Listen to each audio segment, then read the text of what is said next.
You know, I am really astonished by the slowness of progress in using mobile phones for mainstream banking. Let me explain, because it's such an amazing business opportunity. Imagine that we were to start using mobile phones to capture every one of your financial transactions. So we completely get rid of credit cards that are in your pocket. Actually, we've got the technology to do it already. The credit cards already, many of the credit cards that you're using in many countries have RFID technology inside them. These are wireless systems which allow information to be read backwards and forwards, written and so on. It doesn't need any battery. The system gains power from the environment, from an electromagnetic pulse, when the card is close to the reader. Now, we can put exactly the same kind of technology inside mobile phones. And indeed, that's already been done. And just think about it. It means that we could have a phone which receives the instruction for payment. I'm sitting in the restaurant see the phone. They sense it there. They send an SMS or whatever, however means they want to, the bill into the phone. I look at the bill. I put my thumb over the phone. We've got the technology to do that. Our phones already are being produced with biometrics. I put the thumb over the screen. The screen reads my thumb. That's for security, and it means that this will be good enough to approve a transaction of $10,000, $20,000 for a new car, for example. Perfectly secure. I then press the P button for pay and authorize the payment of whatever this restaurant bill is.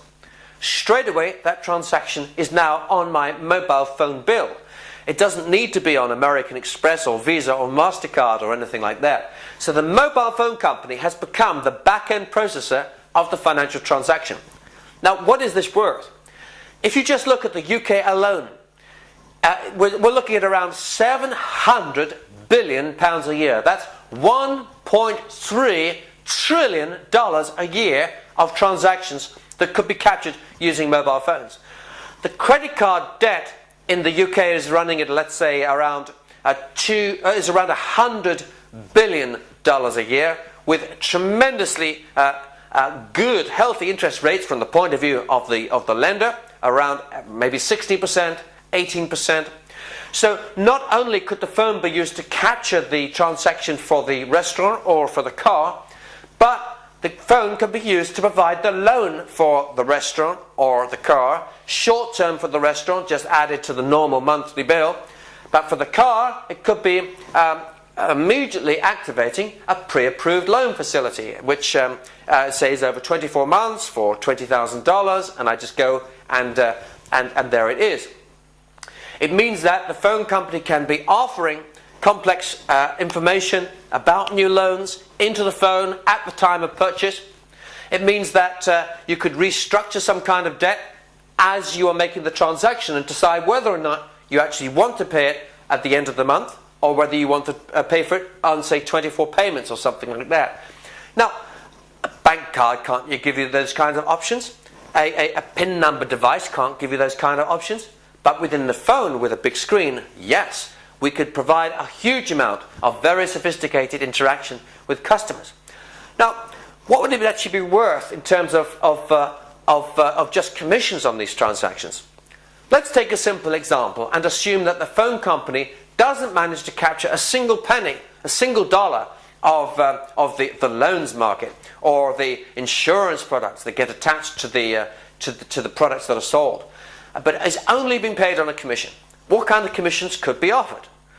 Well, the system has got enough capacity to be able to offer the mobile phone company around 2% of the volume of all the transactions. That's a lot of money. 2% of $1.3 billion worth of transactions in the UK alone. That's a market that is certainly worth investigating in. So you can expect to see all kinds of interesting experiments with ties up between mobile phone companies, credit card companies, mobile phone companies trying to become banks, credit card companies trying to become mobile phone companies. Well, yes. And the result of it all, well, it doesn't matter which way around you do it. It's this. You see, telco costs are falling towards zero. Why? Because, well, its bandwidth costs are falling towards zero. The cost of manufacturing devices is falling towards zero, because that's the way it has been for the last 20 years, and it will continue to be so as we discover new ways of doing things even more cheaply and provide bandwidth at even less cost than we've ever dreamt of in the past. And as these things happen, as the cost of an individual call falls towards zero, as the cost of internet surfing using a mobile phone continues to fall and so on, there will come a magic moment, a crossover point, when the revenues that could be captured from financial transactions would more than offset the entire costs of providing someone with a free mobile phone, a decent handset, with unlimited bandwidth. You could throw in maybe satellite TV channels as well, or cable TV channels. You could throw in a free landline. You could throw in unlimited video calls, throw in just about everything that you like, as much as you can eat type package, on one condition. The condition is this: that the cards in your pocket, sir, you have to agree to tear up and throw away. We will allow you, let's say, a maximum of 50 transactions in a year, up to a total value of X, or else we start charging you for the use of the phone. But if you will promise us that you're not going to use those cards except for emergencies and a few bits and pieces, then we will promise you free communications. Now that would change totally the relationship between the mobile phone supplier and the customer. Why? Because the mobile phone would no longer be something that you go and buy and decide which tariff you want to have. The mobile phone will now be a gift that comes free, essentially, with your bank. Or with the new bank substitute, which is the mobile phone company. So, watch this space. Interesting changes are going to happen, for sure. Because the revenues from financial services using mobile devices are so much more interesting than the revenues you're going to get through things like positional advertising, where the advert comes just as you're walking past McDonald's or Pizza Hut. There's only a limited amount of money you can make from those kinds of things. Just like there's only a limited amount of money you're going to make from pushing SMSs or pushing video clips at people. No, the real money is in financial services. And that is why phones and banks are just going to have to get their act together.